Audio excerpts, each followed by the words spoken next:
Podemos confirmar esta oración con un potente amén. Gloria al Señor. Miren, yo en esta tarde tengo una palabra de parte del Señor, que el otro día cuando el hermano Antonio predicaba me sorprendía, porque el mensaje va en la misma línea y el mismo texto de partida.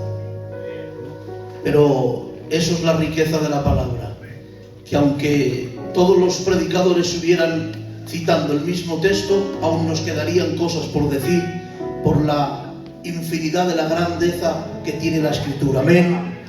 Miren, a mí me enseñaron mis consiervos en su día a poner título al mensaje para que la iglesia se enterara de qué va el tema. Y el título del mensaje es La Iglesia, una familia. La Biblia dice en el libro de Efesios capítulo 2 versículo 19: así que ya no sois extranjeros ni advenedizos, sino conciudadanos de los santos y miembros de la familia de Dios.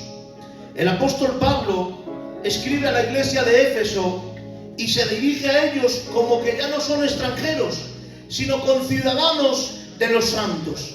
Porque Éfeso era una ciudad donde había mucha diversidad cultural, tanto gentiles como judíos.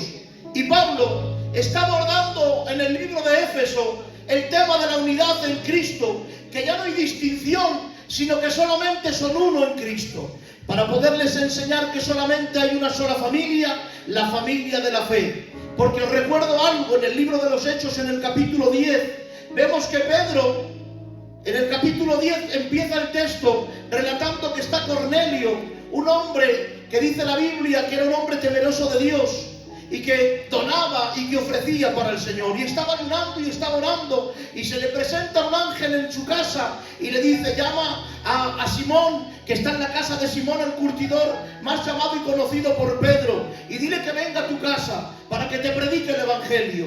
Ahora Pedro está subido en lo alto de la azotea y está orando mientras le preparaba la comida, dice la Escritura. Y mientras está orando, dice la palabra del Señor, que cae como en un éxtasis. Ha caído en un éxtasis, y dice la palabra que ha caído un lienzo de los cielos agarrado de las cuatro puntas, y empieza a ver animales cuadrúpedos, y le dice el Señor: mata y come. Y Simón Pedro le tiene que decir: Señor, nada inmundo ha entrado en mi persona. Y le tiene que decir Jesús, le tiene que decir el Señor: no llames inmundo a lo que yo ya he limpiado, dándole a entender que el Señor estaba abriendo un nuevo acceso para todo el mundo, no solamente para el judío. Entonces, cuando se presentan a buscarle, que le llamaba Cornelio, se presenta en la casa para predicarles y les hace entender que el evangelio solamente no era de judíos, sino también de gentiles, porque el evangelio es universal, y hace entender que la iglesia no es para unos pocos concebidos.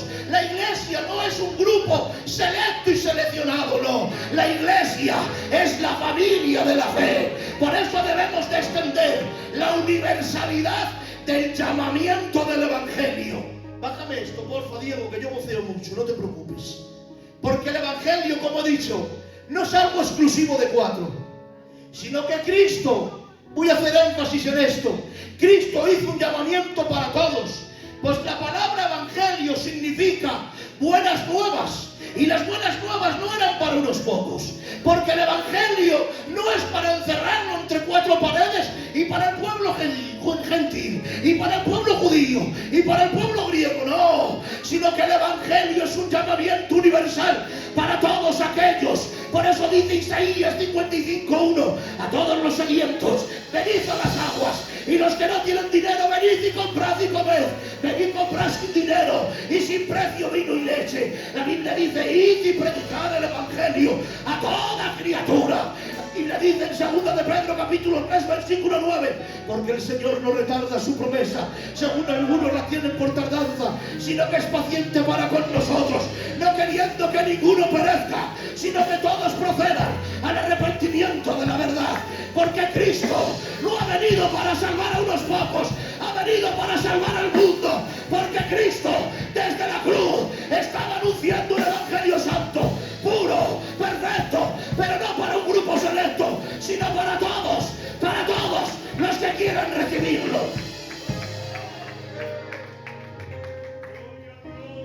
Pero versículos más abajo, del versículo 19 del libro de Éfeso, vemos cómo el apóstol Pablo hace referencia a un edificio en quien nosotros también juntamente somos edificados para ser morada de Dios. Porque la iglesia es un edificio el cual Cristo es la piedra angular. Todo empieza en Cristo y termina en Cristo. Que nadie se crea mayor que nadie, porque esta obra no está edificada sobre ningún hombre, está edificada sobre Jesús, que es la piedra angular. Porque toda edificación nace en Cristo. Pero entendemos que las piedras somos nosotros, porque la Biblia dice que somos piedras vivas, que el cual bien edificadas componemos el templo de Dios.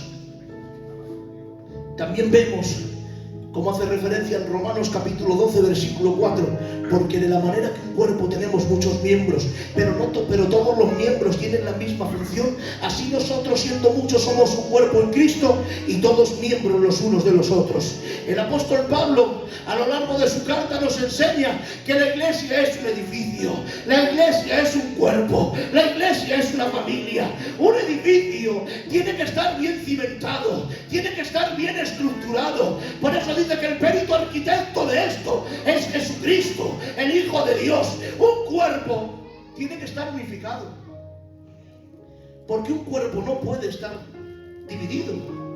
Un cuerpo no puede vivir por su parte, porque si ahora sacamos el cerebro del cuerpo y no le llega oxígeno, se muere. Si ahora te cortan un dedo y lo separas del cuerpo y la sangre no le riega, tarde o temprano se muere, porque no podemos vivir separados. Por eso dice la Biblia: separados de mí nada podéis hacer, porque tenemos que estar ligados a Cristo. Por eso habla de la unidad. Pero claro, si no hay amor, si no hay compañerismo, no se puede avanzar. La iglesia es una familia,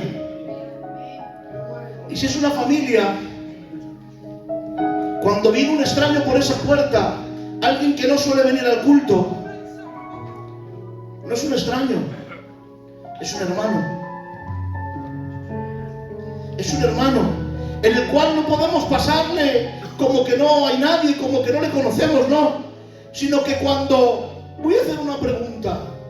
César, cuando se te pidió el Brian hace ya unos años y recogiste a la Janet, a que no la recogiste como una mujer extraña, sino que la recibiste en tu casa como una propia hija y la diste el mismo calor y el mismo cobijo que ofreces a tus hijos.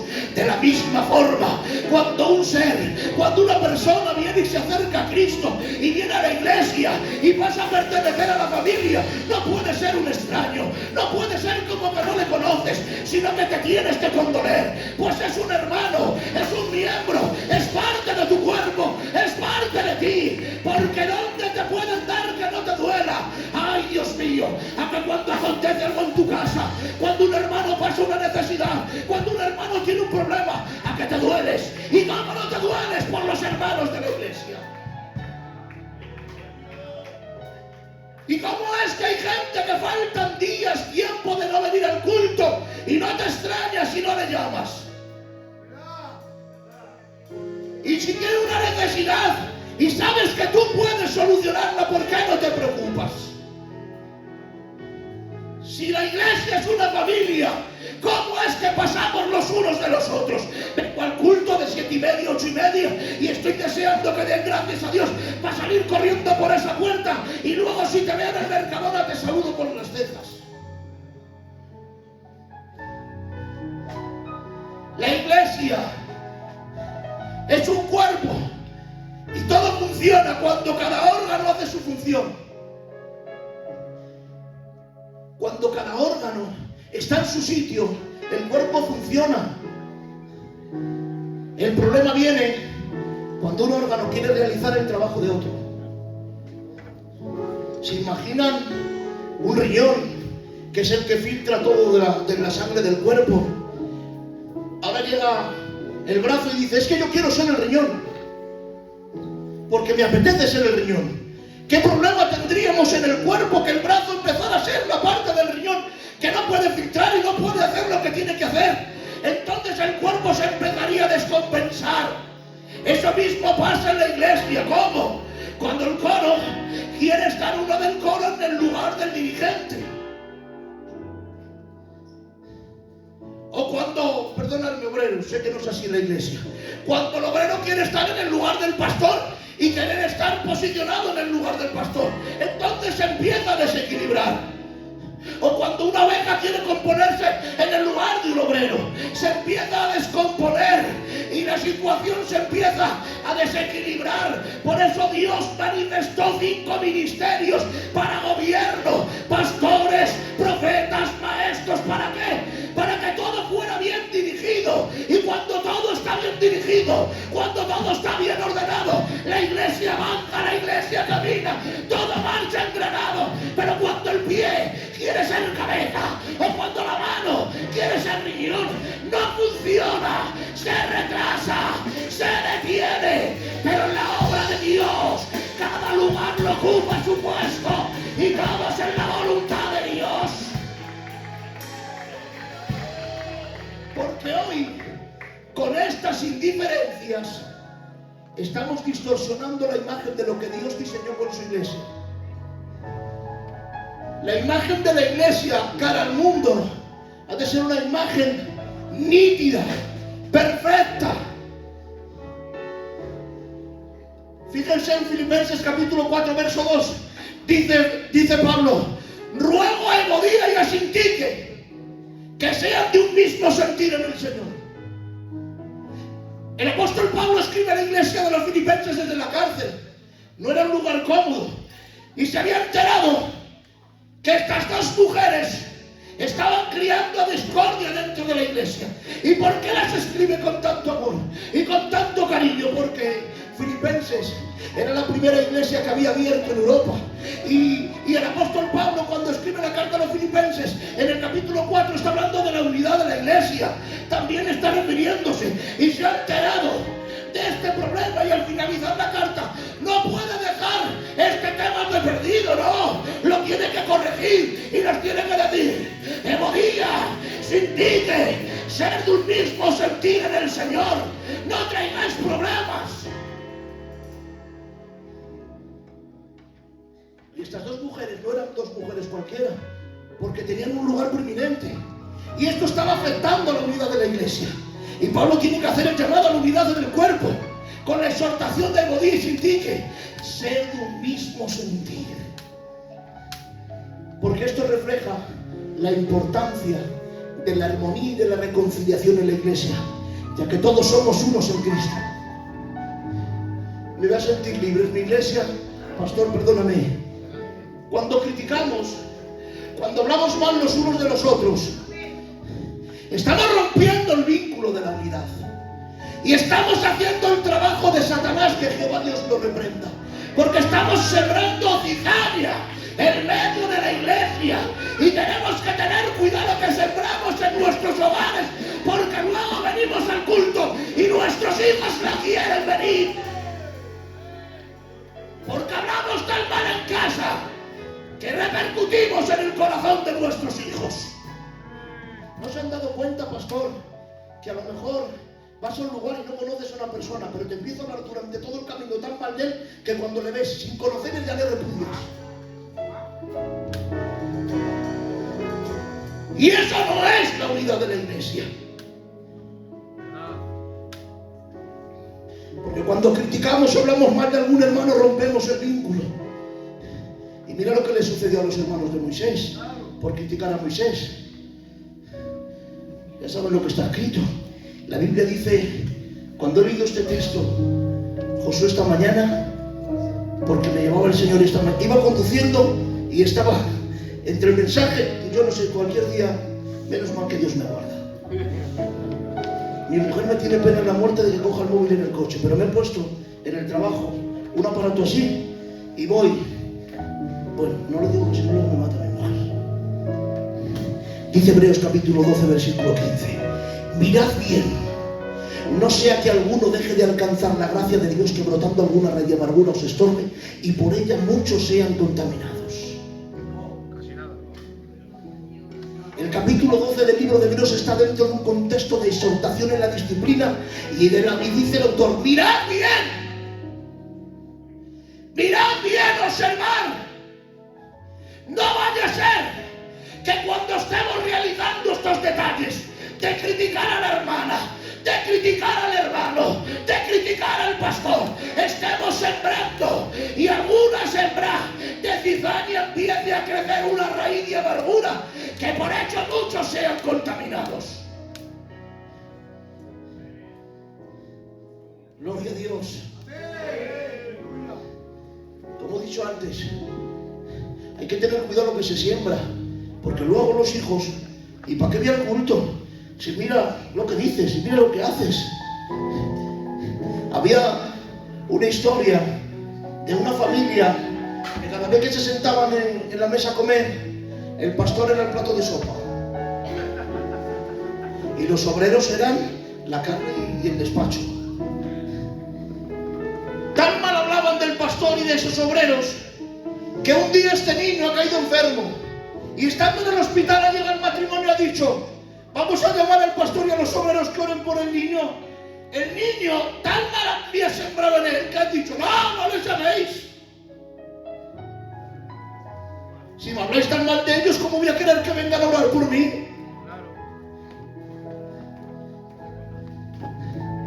Ten cuidado con lo que hablas en casa, con lo que dices por ahí, porque no solamente critica el que habla, sino el que también pone oídos. Por eso en la unidad de la iglesia hay que cuidarla, hay que trabajar por ella, hay que mantener la unidad, hay que esforzarse, porque creo que muchas veces nos está sucediendo lo mismo, y de ahí la importancia que dentro de la iglesia sepamos resolver nuestras diferencias, buscando la unidad. Porque si yo me llevo mal contigo, Emilito, porque me has hecho algo malo, lo normal como hijos de Dios es que yo te llame y te diga: Emilito, no me has hecho bien, perdóname, hermano, si te he faltado, si he obrado con indiferencia, porque eso es lo normal. Lo anormal es que me vaya para mi casa y lo guarde en mi corazón, y vaya a mi casa y le diga a mi mujer: ¿has visto lo que me ha hecho el Emilito? Porque me ha hecho un desfeo, porque mira esto, ya verás cuando le coja, y vaya atesorando, y vaya atesorando. La Biblia dice: no dejes poner tu enojo sin el sol, porque hay que guardarnos, pero hay que libertar el corazón. ¿Cómo? Habla con tu hermano, que no es malo, tire las cejas, pero con amor, con mansedumbre.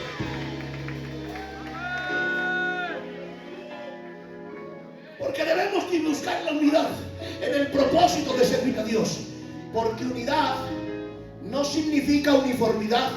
¿Saben lo que significa uniformidad? Que todos hagan lo mismo.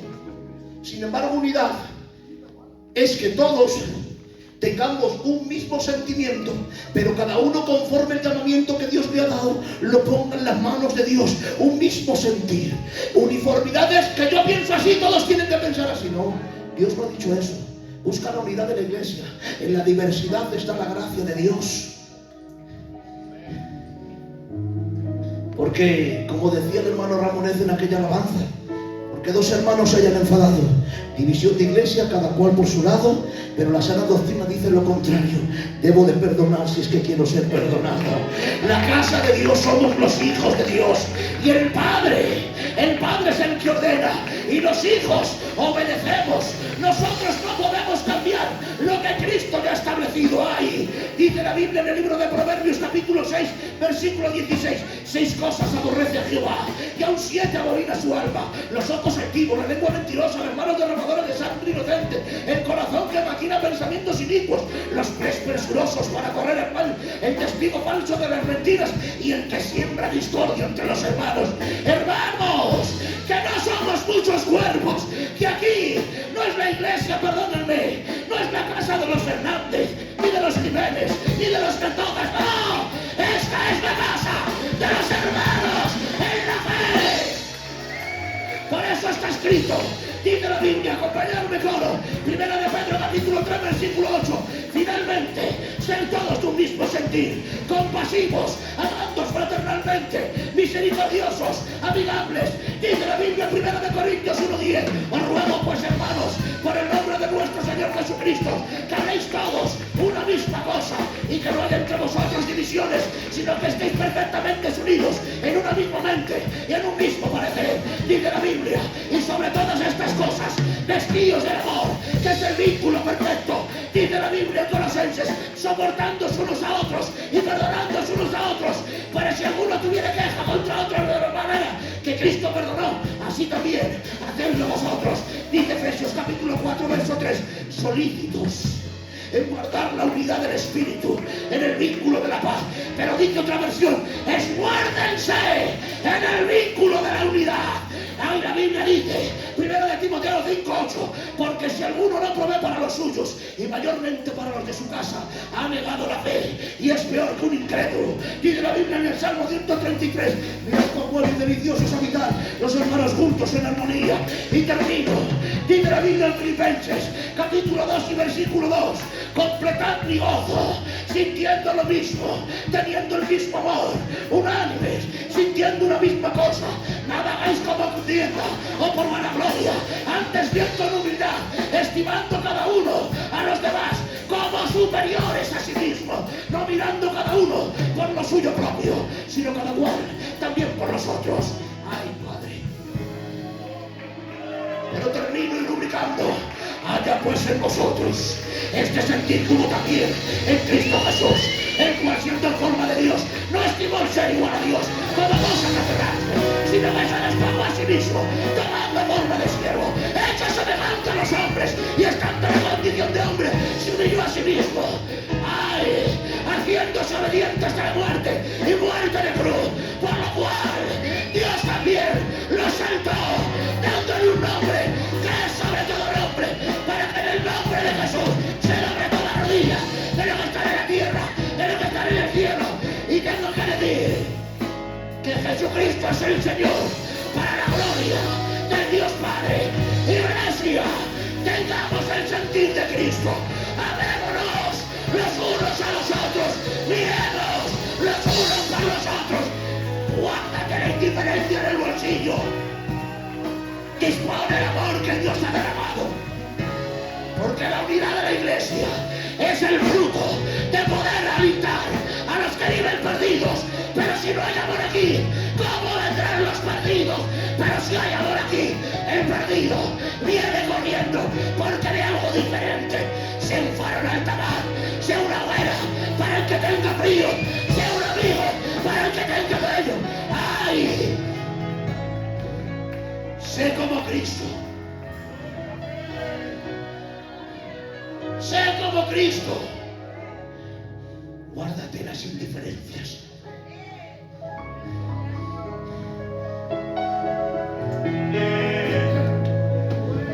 ¿Te cuesta pedir perdón? Si te cuesta pedir perdón, examínate, que a lo mejor no has nacido de nuevo. Porque el pedir perdón